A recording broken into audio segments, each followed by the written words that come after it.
এর দিকে যায় বিকাশ, বৃদ্ধি ও বিকাশ দুটোই উপর থেকে নিচের দিকে যায়, যাকে আমরা বলবো সিফালোকাউডাল সিকোয়েন্স।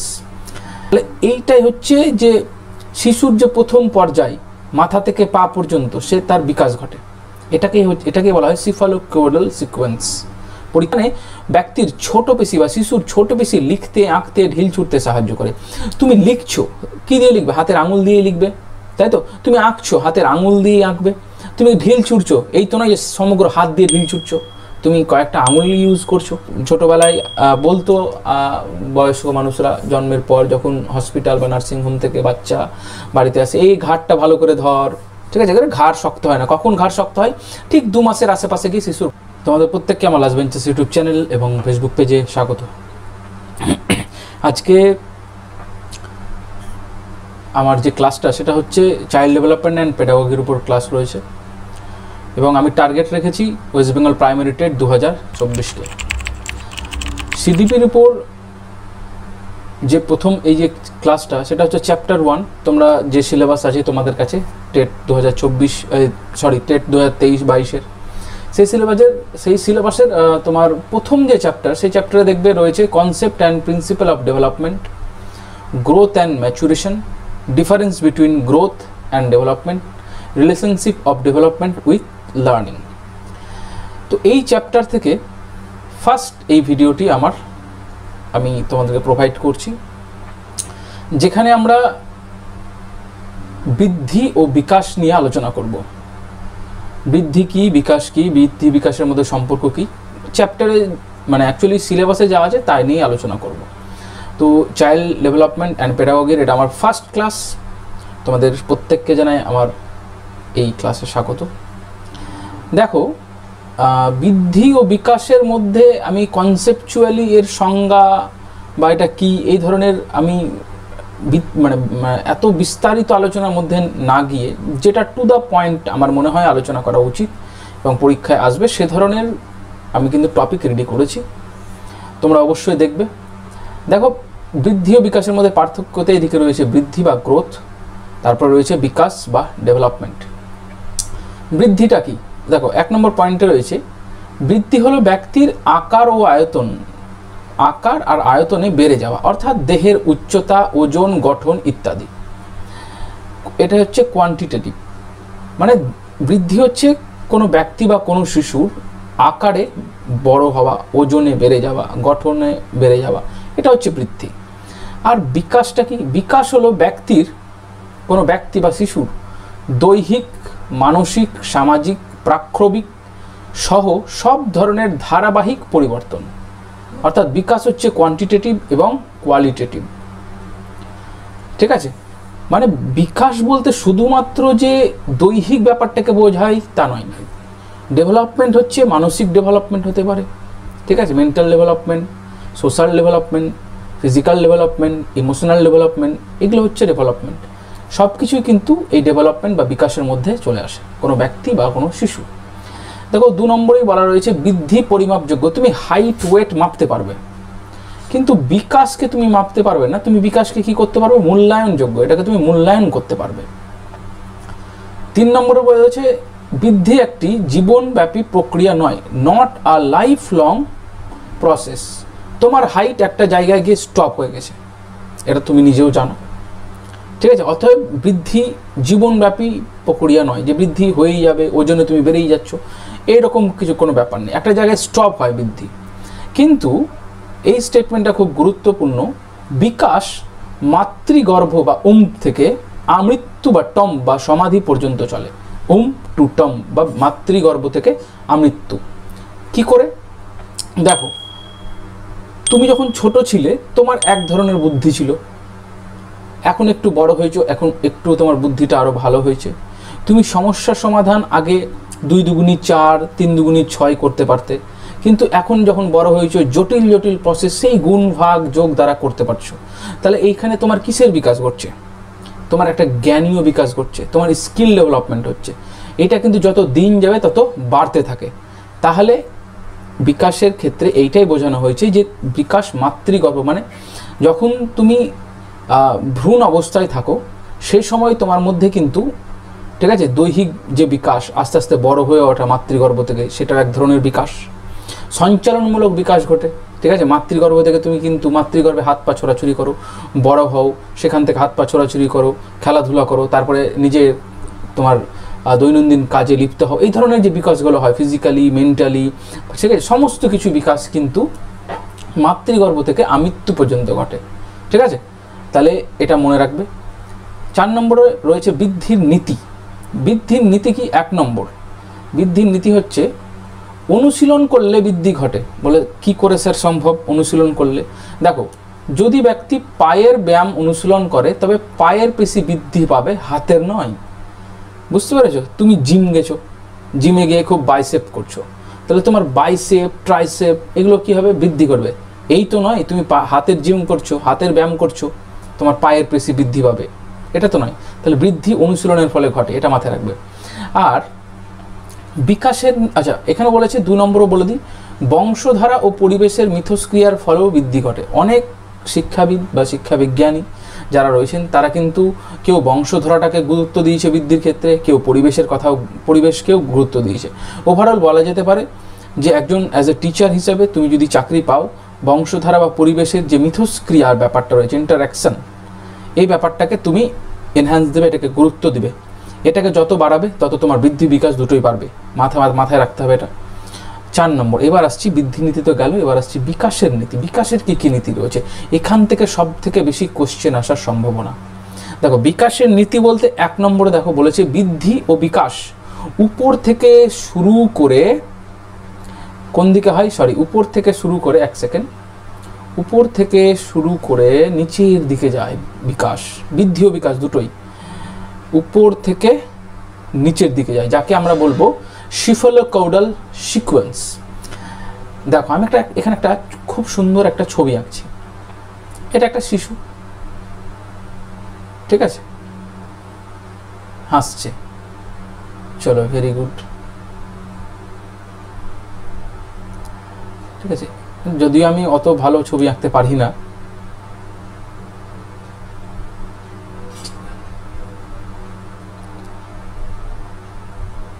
ঠিক আছে, এটা মোটামুটি আঁকলাম। তো বৃদ্ধি ও বিকাশ উপর থেকে শুরু করে নিচের দিকে ঘটে বলতে, দেখো বৃদ্ধি ও বিকাশ বলছে, এই আমরা ড্র করলাম লাইন, মানে বৃদ্ধি ও বিকাশ এই সিকোয়েন্স হবে মাথা থেকে পা পর্যন্ত, ঠিক আছে, হেড টু টো। স্যার এটা কেমন কথা হলো? দেখো, বিষয়টা হচ্ছে একজন শিশু প্রথমে সে কি করে?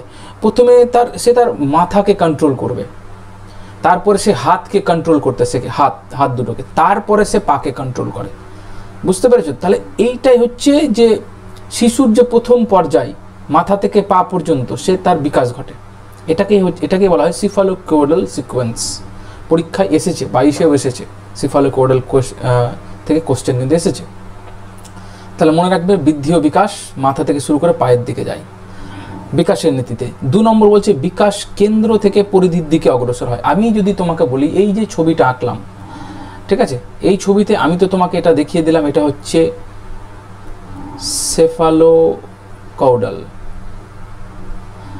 এই ছবিতে এর কেন্দ্র কোনটা? আমি যদি বলি, তোমরা বলবে স্যার এইটা কেন্দ্র, স্যার এইটা কেন্দ্র। চলো, ভেরি গুড, এটাই কেন্দ্র। এইবার দেখো, কেন্দ্র থেকে পরিধি মানে, ধরো এটা যদি বৃত্ত হয়, বৃত্তর কেন্দ্র এটা, আর পরিধি হয় এটা, তাই তো? তার মানে কেন্দ্র থেকে এই দিকে, এই কেন্দ্র থেকে এই দিকে, ওকে, এই যে এই কেন্দ্র থেকে এই যে, এটা হচ্ছে কেন্দ্র থেকে এই যে বিকাশ কেন্দ্র থেকে পরিধির দিকে অগ্রসর হয়, যাকে বলা হয় প্রক্সিমোডিস্টাল সিকোয়েন্স। প্রক্সিমোডিস্টাল সিকোয়েন্স মানে হচ্ছে, দেখো মাতৃগর্ভে ভ্রূণ থাকে, প্রথমে তো ভ্রূণের মেরুদণ্ডের বিকাশ হয় না হাত পায়ের বিকাশ হয় আগে বলো?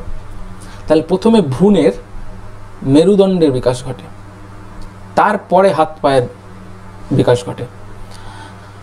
প্রথমে আমি যদি বলি, কোনো একটা বাচ্চা শিশু সে যদি কোনো জিনিস ধরার চেষ্টা করে, সে কি প্রথমেই, ধরো আমি এই পেনটা কোনো বাচ্চাকে যদি ধরতে দিই, সে কি এইভাবে 3 আঙুলে ধরতে পারবে? পারবে না। সে কি করবে? সমগ্র হাত দিয়ে হামলে পড়বে তার উপর, এইভাবে ধরার চেষ্টা করবে। বুঝতে পেরেছো তো? তারপরে সে কিন্তু তার ফাইন মোটরের কাজ করবে, মানে এই সূক্ষ্ম আঙুলগুলো কিন্তু সে ব্যবহার করবে। তাহলে মানে একটা জিনিস এখান থেকে পরিষ্কার হয় যে বিকাশ সবসময় কেন্দ্র থেকে পরিধির দিকে ঘটে। মানে প্রথমে ভ্রূণের বিকাশ, তারপরে স্পাইনাল কর্ডের পর হাত পা, ঠিক আছে। তারপরে কোনো জিনিস আমি ধরতে যাই, তাহলে প্রথমে আমি একটা বাচ্চা শিশু সে কী করবে, সমগ্র হাত দ্বারা সেটাকে হামলে পড়বে তার উপর ধরার জন্য, বুঝতে পারছো। এইটাই হচ্ছে প্রক্সিমো ডিস্টালস, যে বিকাশ কেন্দ্র থেকে, কেন্দ্র মানে আবার এটাও বলতে পারে হার্ট, বা হার্ট যে আছে হার্ট, এই হার্ট থেকে হাত বা পায়ের দিকে হয়, বুঝতে পেরেছো। এই যে কেন্দ্র থেকে পরিধি, এটাই হচ্ছে সিফালোকিউডাল। বিকাশ সামগ্রিক থেকে বিশেষের দিকে ঘটে, জেনারেল টু স্পেসিফিক সিকোয়েন্স। একই জিনিস যেটা আমি বললাম, জেনারেল টু স্পেসিফিক বলতে, জেনারেল বলতে কোনো বস্তুকে কোনো বাচ্চা যদি ধরতে যায়, ঠিক আছে, সে কী করবে, সামগ্রিক দিয়ে ধরতে যাবে, হাত পা দিয়ে এমন করে ধরার চেষ্টা করবে, ঠিক আছে। আস্তে আস্তে সে যখন বড় হবে সে কী করবে, হাত দিয়ে এইভাবে ধরতে চেষ্টা করবে। তারপরে যখন আরও একটু ম্যাচিওর হবে সে কী করবে, এই পেনটাকে 3-4 আঙুল দিয়ে ধরে নেবে, 2-3টে আঙুল ব্যবহার করে ধরতে পারবে। তাহলে এইটাই হচ্ছে বিকাশ বা ডেভেলপমেন্ট, যেটা সামগ্রিক থেকে বিশেষের দিকে ঘটে। তারপর বলেছে 4 নম্বরে, বিশ্বের সমস্ত শিশুর ক্ষেত্রে এই ধারাবাহিক বিকাশের চলন ঘটে। দেখো, ধারাবাহিক বিকাশের চলন বলতে সেই ধরনের চলন বোঝায় যে ধরো ভারতে একটা শিশু জন্মালো, সেই জন্মানোর পর সে কী করবে, হামাগুড়ি দেবে, জন্মানোর পর সে হামাগুড়ি দেওয়ার পর সে হাঁটবে, হাঁটার পর দৌড়াবে। তো এই ধরনের যে ধারাবাহিক বিকাশ, সেটা কিন্তু জাপানে জন্মানো একটা বাচ্চা বা আমেরিকা জন্মানো বাচ্চা, ঠিক আছে, কিংবা বিদেশে কোনো দেশে জন্মানো বাচ্চার ক্ষেত্রেও একই চলন দেখতে পাওয়া যায়। ওই জন্য বলেছে এখানে বিশ্বের সমস্ত শিশুর ক্ষেত্রে ধারাবাহিক বিশেষের চলন ঘটে, ঠিক আছে। একটা বাচ্চা তো এই নয় যে পেট থেকে পড়ে পড়ে, জাপানের যে সমস্ত শিশুরা আছে তারা দৌড়াতে লাগে বা উঠতে লাগে, এরকম তো কিছু নয়, তারাও হামাগুড়ি দেয়, তারাও হাঁটে, ঠিক আছে। তো এইটাই হচ্ছে ধারাবাহিক বিকাশের চলন। তারপরে বলেছে বিকাশ হলো সরল রৈখিক বনাম স্পাইরাল নীতি, মানে লিনার ভার্সেস স্পাইরাল ডেভেলপমেন্ট। এইটা কি স্যার, দেখো এইটা বোঝানোর জন্য আমাকে কিন্তু এটা মেটাতে হবে। সাইকোলজিতে বলছে যেটা, যে বিকাশ কখনো সরল রেখায় চলে না।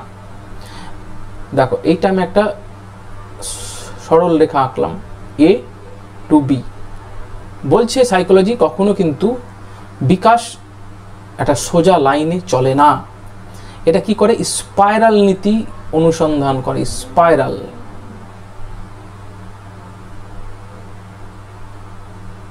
ঠিক আছে, এটা ধরো B, এটা রাখলাম A। স্যার এটা কি, দেখো বই এটা দেখবা এক ধরনের ডায়েরি পাওয়া যায়, ডায়েরিটা দেখবা স্পাইরাল ভাবে বাঁধানো থাকে, স্পাইরাল বাইন্ডিং বলা হয়। তো ওই ধরনের কিন্তু বিকাশ কি করে স্যার, দেখো তুমি একটা বাচ্চা যখন ইনফ্যান্সি পিরিয়ডে থাকে তখন তার মধ্যে দ্রুত দৈহিক বৃদ্ধি ঘটে, লক্ষ্য রাখবে দ্রুত বৃদ্ধি ঘটে দেহের। তারপরে যখন বাল্যকালে যায়, লেটার চাইল্ডহুডে যায়, তখন দেখবে তার বৃদ্ধি কত, মানে খানিকটা স্লথ হয়ে গেছে, মানে একটু ধীর গতিতে চলছে, দেখে মনে হবে যে বৃদ্ধি আটকে গেছে, কিন্তু তা নয়, বা বিকাশ আটকে গেছে তা নয়, ঠিক আছে। কারণ এই যে ইনফ্যান্সি থেকে যে চাইল্ডহুডে যে একটা পিরিয়ড, ঠিক আছে, এই যে তোমার ট্রানজিশন হচ্ছে, সেক্ষেত্রে কনসোলিডেট করছে সেই বৃদ্ধি, সেই বাচ্চাটা শক্ত হচ্ছে, মজবুত হচ্ছে, এটা একটা উদাহরণ। আর একটা উদাহরণ হচ্ছে যে কোনো বাচ্চা ধরো এই পর্যায়ে গিয়ে, এই পর্যায়ে নয়, আমি একটা জিনিস বলি, কোনো বাচ্চা ধরো কোনো কিছু পড়ছে, শিখন হচ্ছে তার, সে কিন্তু এ থেকে স্টার্ট করে এই পর্যায়ে গিয়ে শিখলো, মানে ধরো এই পর্যায়টুকুটা আমি বলছি, এইখানে তার কিন্তু একটা লার্নিং হলো। লার্নিং হওয়ার পর সে বাচ্চা কি করলো, সে বাচ্চা আবার পুনরায় ব্যাক এলো, রিভার্স এলো, এই যে রিভার্স এলো, সে কি করছে, রিভিশন দিচ্ছে, রিভিশন দেওয়ার পর সে আবার ঘুরে আবার উপরে উঠছে। মানে সে প্রথমে মানে তার শিখন হলো, শিখন পর সেটাকে অনুশীলন করলো, মানে একটু পিছিয়ে এলো, পিছিয়ে আসার পর সে নিজেকে আরো মজবুত করে আবার উপরের দিকে উঠছে। তো বিকাশ হচ্ছে এই ধরনের, ঠিক আছে, কখনো বিকাশ সরল রেখায় চলে না। এটা হচ্ছে সরল রেখা বনাম স্পাইরাল নীতির মধ্যে যেটা প্রিন্সিপাল, সেটা হচ্ছে বিকাশ সবসময় স্পাইরাল ডেভেলপমেন্টকে সমর্থন করে, ঠিক আছে।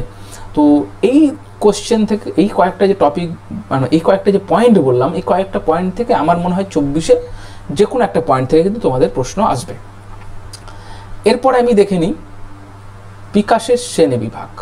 ওকে, বিকাশের শ্রেণীবিভাগ, বিকাশকে কয় ভাগে ভাগ করা হয়? মোটামুটি বলা যেতে পারে, দেখো, দৈহিক বিকাশ বা ফিজিক্যাল ডেভেলপমেন্ট, জ্ঞানীয় বিকাশ যাকে ইংরেজিতে বলা হয় কগনিটিভ ডেভেলপমেন্ট, ভাষার বিকাশ বা ল্যাঙ্গুয়েজ ডেভেলপমেন্ট, অনুভূতির বিকাশ বা ইমোশনাল ডেভেলপমেন্ট, সামাজিক বিকাশ বা সোশ্যাল ডেভেলপমেন্ট, বা নৈতিক বিকাশ বা মোরাল ডেভেলপমেন্ট। এই সামাজিক বিকাশের মধ্যে কিন্তু অনুভূতির বিকাশ আর এই নৈতিক বিকাশ কিন্তু চলে আসে। দৈহিক বিকাশ বলতে বিকাশের ফিজিক্যাল ডেভেলপমেন্টকে দুভাগে ভাগ করা হয়, 1 আর 2। একটা হচ্ছে gross motor development. Gross motor বলতে ব্যক্তির বড় পেশি হাঁটা চলা বা দৌড়ানোতে সাহায্য করে। তুমি যত যত বড় হবে তোমার পেশি বৃদ্ধি হবে, পেশির বৃদ্ধি পাবে, পেশি শক্ত হবে, যার ফলে কি হবে, তুমি হাঁটা চলা করতে পারবে, দৌড়াতে সাহায্য করবে। তো এই ধরনের বিকাশ হচ্ছে ফিজিক্যাল ডেভেলপমেন্টের ক্ষেত্রে গ্রস মোটর ডেভেলপমেন্ট, যেখানে গ্রস মোটরের সঙ্গে মনে রাখবে বড় পেশির সংযোগ আছে, যা তোমাকে দৌড়তে হাঁটতে সাহায্য করবে।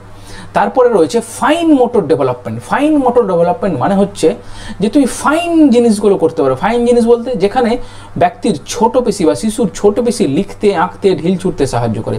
তুমি লিখছো, কি দিয়ে লিখবে? হাতের আঙুল দিয়ে লিখবে, তাই তো? তুমি আঁকছো, হাতের আঙুল দিয়ে আঁকবে। তুমি ঢিল ছুটছো, এই তো নয় যে সমগ্র হাত দিয়ে ঢিল ছুটছো, তুমি কয়েকটা আঙুল ইউজ করছো। তাহলে এই যে ছোট ছোট পেশির ইউজ হয় সেটাকে হচ্ছে ফাইন মোটর ডেভেলপমেন্ট। এটা ফিজিক্যাল ডেভেলপমেন্টের পার্ট। এরপর আসছে কগনিটিভ ডেভেলপমেন্ট বা জ্ঞানীয় বিকাশ। জ্ঞানীয় বিকাশের মধ্যে তোমরা প্রত্যেকেই জানো যে চিন্তা করা চলে আসবে, থিঙ্কিং, যুক্তি দেওয়া, লজিক্যাল, কল্পনা, ইমাজিনেশন, স্মৃতি, ঠিক আছে, মেমোরি, আর সমস্যা সমাধান বা প্রবলেম সলভিং। এই কয়েকটা পয়েন্ট কিন্তু জ্ঞানীয় ডেভেলপমেন্ট, কগনিটিভ ডেভেলপমেন্ট বা জ্ঞানীয় বিকাশের মধ্যে আসে। ভাষার বিকাশে যেটা ব্যাপার আছে বা পয়েন্ট আছে সেটা হচ্ছে ভাষার বিকাশের ফলে শিখনে সাহায্য হয় তোমার। আচ্ছা, একটা জিনিস আমি বলে রাখি, জ্ঞানীয় বিকাশের ক্ষেত্রে আমি বলতে ভুলে গেলাম। দেখো, জ্ঞানীয় বিকাশ বা কগনিটিভ ডেভেলপমেন্ট একটা জটিল প্রক্রিয়া, ঠিক আছে? যত তুমি দিন দিন বড় হবে, যত তুমি একটা শিশু থেকে একটা বাচ্চা থেকে যতদিন তুমি কৈশোরে পৌঁছবে, ততদিনে কিন্তু তোমার এই যে চিন্তা করার যুক্তি, কল্পনা, স্মৃতি, সমস্যা সমাধান, এগুলো কিন্তু আস্তে আস্তে বৃদ্ধি পাবে। এগুলো সলভ করা বা চিন্তা করা, কল্পনা করার, এগুলোর যে জটিলতা, যে বিষয়গুলো, সেগুলো কিন্তু আস্তে আস্তে তোমাদের কাছে অনেক সহজতর হয়ে উঠবে। তার ফলে কি হচ্ছে, তোমার জ্ঞানের বিকাশ ঘটছে। তোমার জ্ঞানের বিকাশ ঘটছে বলেই তুমি জটিলতর অঙ্ক সলভ করতে পারছো। তুমি জ্ঞানের বিকাশ ঘটছে বলেই তুমি কিন্তু কল্পনা করতে পারছো। তোমার জ্ঞানের বিকাশ ঘটছে বলেই তুমি তোমার স্মৃতিতে সমস্ত ইনফরমেশন স্কিমাতে স্টোর করে রাখতে পারছো, ঠিক আছে? তারপরে ভাষার বিকাশ। ভাষার বিকাশের ফলে শিখনে সাহায্য হয়। দেখো, তোমার যদি ভাষার বিকাশ না ঘটে, তুমি যদি কথা বলতেই না পারো, কথা বুঝতেই না পারো, তুমি কি করে শিখবে? ঠিক আছে, তোমার লার্নিংয়ে তো অসুবিধা হয়ে যাবে না। বোধগম্যতার স্তরের উন্নতি হয়। অবশ্যই তুমি ভাষা যত ভালো বুঝবে, তুমি সেই ভাষাতে বুঝতে তত বেশি পারবে, তোমার বোধগম্যতা তত বাড়বে। অনুভূতির বিকাশ হচ্ছে উপলব্ধি করা। তুমি যত দিন দিন বড় হবে, তোমার বিকাশ ঘটবে, তোমার অনুভূতিরও বিকাশ ঘটবে, ইমোশনাল ডেভেলপমেন্ট ঘটবে, উপলব্ধি করতে পারবে, মত প্রকাশ করার সামর্থ্য তোমার জাগবে, ঠিক আছে? সামাজিক বিকাশ বা সোশ্যাল ডেভেলপমেন্ট হচ্ছে সামাজিক নর্মস বা নিয়ম মেনে চলা। এটা হচ্ছে তোমার সামাজিক ডেভেলপমেন্ট। একে অপরকে তুমি সাহায্য করতে পারবে, সহযোগিতা। সমাজের প্রতিবেশীদের সাথে সুসম্পর্ক বজায় রাখা, এইটাও কিন্তু সামাজিক ডেভেলপমেন্টের একটা পার্ট। নৈতিক বিকাশ বা মোরাল ডেভেলপমেন্ট, ব্যক্তি সঠিক ও ভুলের সিদ্ধান্তকরণের সামর্থ্য অর্জন করে। খুব ইম্পর্টেন্ট। তুমি যত দিন যাবে, যত বাড়বে, ঠিক আছে, তোমার বয়স হবে, তোমার বৃদ্ধি ঘটবে, বিকাশ ঘটবে, তোমার সঙ্গে সঙ্গে মোরাল ডেভেলপমেন্টও বাড়বে। মানে তুমি কোনটা ঠিক, কোনটা ভুল, সেটার সিদ্ধান্ত তুমি নিতে পারবে।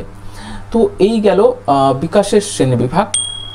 এরপরে তোমরা একটু দেখে নেবে, দরকার হলে নোটস করে নিও, ঠিক আছে?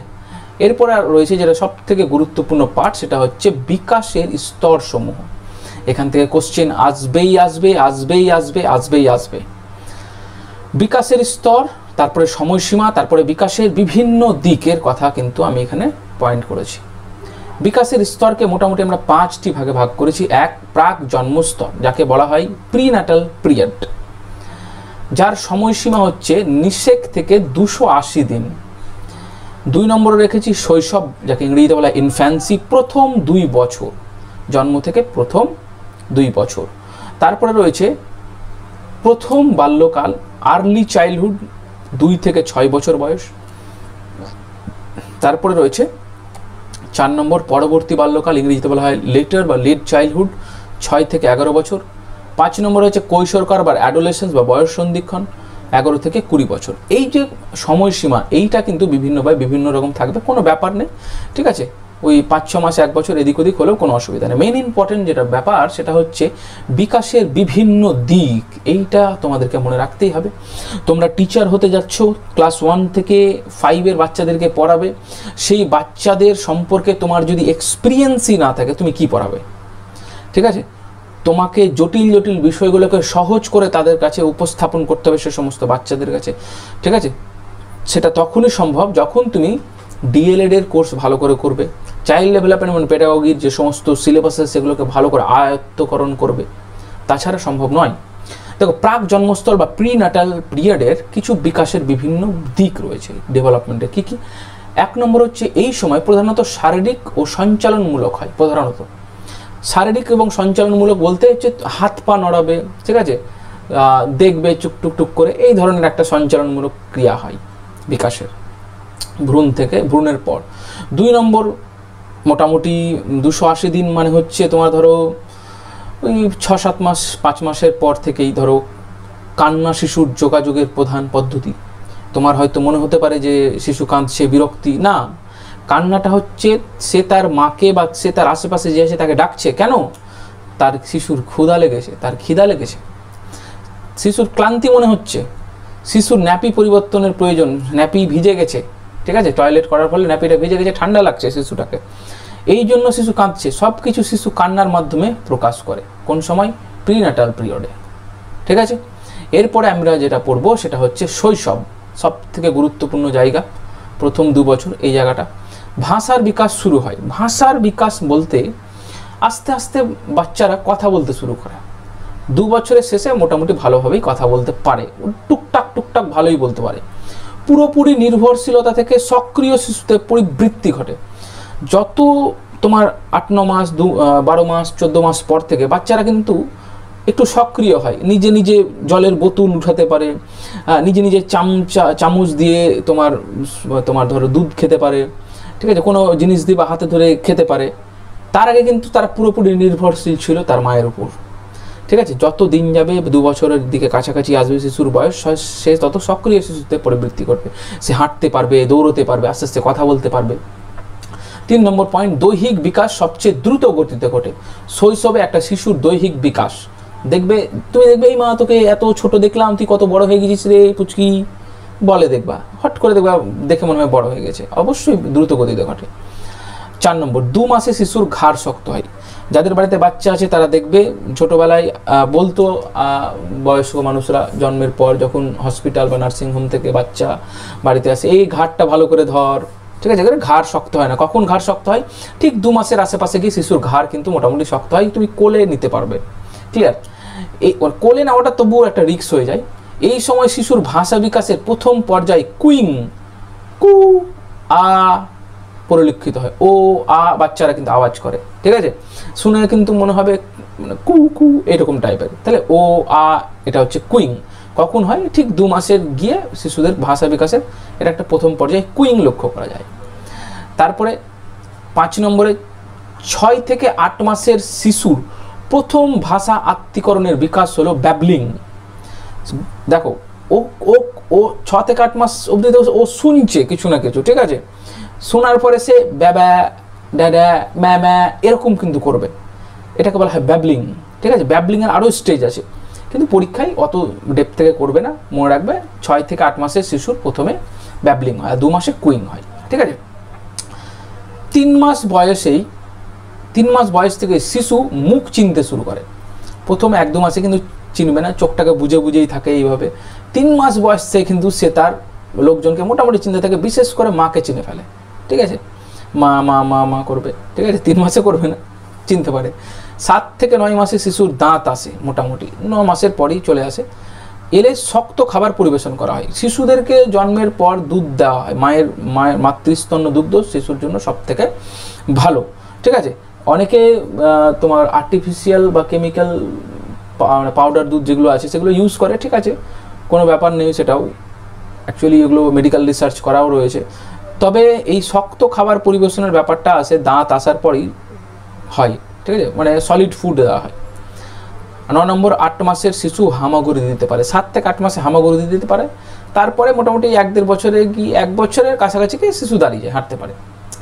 প্রথম বাল্যকাল, যেখানে একটা শিশুর বয়স 2 থেকে 6 বছর, এখানে শিশু কি হয়, ইগোসেন্ট্রিক বা আত্মকেন্দ্রিক হয় প্রথম বাল্যকালে। তুমি ওর হাত থেকে একটা লজেন্স নিয়ে দেখাবে, তুমি যদি নিতে পারো তো আমি কি বলেছি, সঙ্গে সঙ্গে কান্নাকাটি শুরু করে দেবে, বা ওর হাতে একটা পুতুল আছে বা একটা জলের বোতল বা যাই কিছু একটা আছে নিয়ে দেখবে, শুধু ও বলে না এটা আমার, আমি দিব না। এইটা হচ্ছে আত্মকেন্দ্রিক, ইগোসেন্ট্রিক, সে নিজেকে নিয়েই ভাবে, আদার্সকে কি মনে করলো ও নিয়ে ভাবে না। 2 নম্বর খেলাধুলার মাধ্যমে শিশুর দৈহিক বিকাশ, শিশুরা মোটামুটি 5-6 বছর বয়স বা 4-5 বছরে খেলতে ভালোবাসে, দৌড়তে অপরন্ত ছুটছে, দৈহিক বিকাশ ফলে তার ফলে দৈহিক বিকাশ ঘটে। গ্রস মোটর স্কিল মানে পেশিগুলো শক্ত হয়, বড় বড় পেশিগুলো, এবং স্বশিখন সব থেকে বেশি ঘটে, এবং সে খেলাধুলার মাধ্যমেই সে শিখে কোনটা বড় কোনটা ছোট, কার উপর কি স্টেজ দেওয়া হয়। দেখবে বাড়িতে যে সমস্ত তোমাদের বিভিন্ন খেলনাপাতির মধ্যে বলা যেতে পারে, কি বলবো ওটাকে, বিভিন্ন জার ফারগুলো আছে দেখবে ছোট ছোট, ও একটার পর একটা রাখবে, একটার পর একটা রাখবে, দেখবে একটা টাওয়ার তৈরি করবে, ঠিক আছে, এই ব্যাপারগুলো থাকে। এর ফলে সে খেলাধুলার মাধ্যমে নিজে নিজে শিখে। টয়লেট অ্যান্ড পটি ট্রেনিং এই স্তরে শেখানো হয়, টয়লেট এবং পটি ট্রেনিং এই স্তরেই কিন্তু মোটামুটি শেখানো হয়ে যায়, যে একটা নির্দিষ্ট জায়গায় গিয়ে টয়লেট করতে হয়, পটি করতে হয়, এই ব্যাপারগুলো থাকে, ঠিক আছে। এরপর আমরা পড়বো পরবর্তী বাল্যকাল, 6 থেকে 11 বছর। 6 থেকে 11 বছরের বাচ্চা এটাকে যারা, তারা পরবর্তী বাল্যকালের মধ্যে পড়ে। প্রাথমিক বিদ্যালয়ে যাওয়ার বয়স, সবাই জানো এটা। 2, শিশু সহপাঠী দলের প্রতি বেশি আনুগত্য প্রকাশ করে, পিয়ার গ্রুপ, মানে দেখবে শিশুরা দলে থাকতে সে সময় ভালোবাসে, তাদের বন্ধু বান্ধবের কথা শুনে তারা যা বলে তাই করে, এরকম একটা গ্রুপ টাইপের একটা বানিয়ে ফেলে, তাদের প্রতি বেশি আস্থাবান হয় এরকম।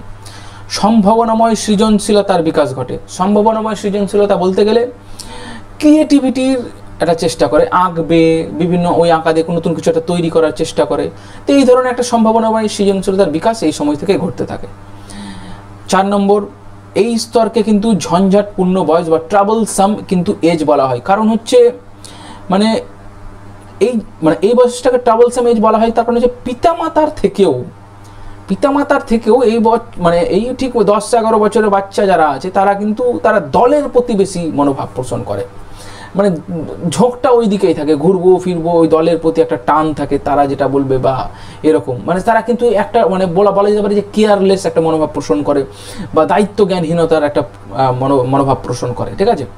তো এই জন্য এই স্তরকে ঝঞ্ঝাটপূর্ণ বয়স বা ট্রাবলসাম এজ বলা হয়। এই দেখো বলেছে গ্যাং গঠনের বয়স, ভেরি ভেরি ইম্পর্টেন্ট। গ্যাং তৈরি করবে, গ্যাং মানে এই নয় যে ওই ধরনের গ্যাং হচ্ছে যে গ্রুপে কাজ করবে, এই চল ঘুরে আসে, এই করে আসে, মুখ করে আসে, এই গ্রুপে সমস্ত কিছু করবে, ঠিক আছে। 6 থেকে 11 বছরে যে সমস্ত, মানে 11 বছরের শেষের দিকে গ্যাং তৈরি করে সব কিছু করবে, কোনটা ঠিক নয়, ঠিক আছে, একটা ইগো একটা ভাব থাকবে, এই ধরনের। এরপরে আসছি কৈশোরকাল। 1 সেকেন্ড। কৈশোরকাল, এই দেখো, কৈশোরকাল 11 থেকে 20 বছর বয়স, অ্যাডোলেসেন্স পিরিয়ডে মেন ইম্পর্টেন্ট যেটা মানে ব্যাপার, সেটা হচ্ছে পরিচয় সংকটের স্তর, আইডেন্টি ক্রাইসিসের স্টেজ, এরিক এরিকসনের মতে, ঠিক আছে, এরিকসন, এই ব্যাপারগুলো পরে আমি দেখাবো। এরিক এরিকসনের এই তত্ত্ব অনুযায়ী এই বয়সটা আইডেন্টি ক্রাইসিস, মানে আমি কি করতে চাই, আমি জীবন থেকে কি পেতে চাই, ঠিক আছে। যখন তার জীবন একটা পরিবর্তন হচ্ছে, ঠিক আছে, তখন তার কিন্তু একটা আইডেন্টিটি ক্রাইসিসের একটা সিচুয়েশনের মধ্যে থাকে, এবং তারা এই ব্যাপারটা নিয়ে ভোগে, আইডেন্টিটি ক্রাইসিসের, ঠিক আছে, আমি কি করতে চাই, কোন দিকে যেতে চাই, ঠিক আছে, এই ব্যাপারগুলো আছে। 2 নম্বর, এই কৈশোরকাল হচ্ছে এটি পরিবর্তনকালীন স্তর বা ট্রানজিশনাল স্টেজটা খুব ইম্পর্টেন্ট একটা লাইন, কারণ এই স্তরেই একটা বাচ্চা মোটামুটি বলা যেতে পারে কৈশোর থেকে একটা যুবক টাইপের একটা এজের মধ্যে প্রবেশ করে, ঠিক আছে। তার মধ্যে হরমোনাল চেঞ্জেস আসে, তার মধ্যে দৈহিক পরিবর্তন, মানসিক পরিবর্তন, সমস্ত রকমের পরিবর্তন, একটা আমূল পরিবর্তন ঘটে। একটা এখানে ওয়ার্ড আমি লিখে রেখেছি, পিউবার্টি, ঠিক আছে। হরমোনাল চেঞ্জেসের এই যে পিউবার্টির ব্যাপারটা আছে, দাড়ি গোফ হয় মানে ছেলেদের, হ্যাঁ, তারপরে মেয়েদের অনেক কিছু পরিবর্তন ঘটে, তো এই জন্য এই স্তরটাকে বলা হয় ট্রানজিশনাল স্টেজ, পুরো একটা চেঞ্জ হয় অনেক কিছুই। 3 নম্বর গ্র্যানিভেল স্ট্যানলি হলের মতে এই স্তর হলো ঝড় ঝঞ্ঝার স্তর। বুঝতে পেরেছো? স্ট্রেস অ্যান্ড স্টর্ম, প্রচুর বাধা বিপত্তি থেকে শুরু করে জীবনকে মুখোমুখি রেখে, ঠিক আছে, কি করে আমি আমার জীবনটাকে অতিবাহিত করবো, ডিসিশন মেকিং, এই ব্যাপারগুলো এখানে থাকে। এই জন্য গ্র্যানিভেল স্ট্যানলি হল এর মতে এই স্তর ঝড় ঝঞ্ঝার স্তর বা স্ট্রেস অ্যান্ড স্টর্ম নামে পরিচিত। তো মোটামুটি যে চ্যাপ্টারটা তোমাদের সিলেবাসে রয়েছে তার প্রথম আমি চাইল্ড ডেভেলপমেন্ট অ্যান্ড পেডাগোগির আমি করিয়ে দিলাম। তোমরা এখান থেকে নোটস অবশ্যই করে রাখবে, খুব ইম্পর্টেন্ট, বই অবশ্যই পড়তে হবে। পাশাপাশি আমি যেভাবে করালাম সেভাবে তোমরা যদি এইভাবে পড়াশোনা করতে থাকো তাহলে মোটামুটি একটা জায়গায় পৌঁছে যাবে। 2024-এর টেট আশা করি সবাই কোয়ালিফাই করবে। আর শুধুমাত্র আমি যে এইভাবেই কনসেপচুয়াল এগাবো তা নয়, একটা টাইমের পর গিয়ে তোমাদেরকে এমসিকিউ যখন করানো শুরু করব তখন আরও ভালো করে বিস্তারিত করে তোমাদের আমি বুঝিয়ে দেব। সবাই অবশ্যই পাশে থাকবে। যদি তোমাদের অবশ্যই এইটা ভালো লাগে, ঠিক আছে, অবশ্যই একটা লাইক করে দিও। আর যদি কোনো এই চ্যাপ্টার রিলেটেড কোনো টপিকের উপর তোমরা আরও কিছু জানতে চাও কমেন্ট সেকশানে কমেন্ট করে দাও, আমি পরে সেটা নেক্সট ক্লাসে আমি দেখিয়ে দেবো। তো আজকের মতো থ্যাংক ইউ সবাইকে, জয় হিন্দ, বন্দে মাতরম, নমস্কার।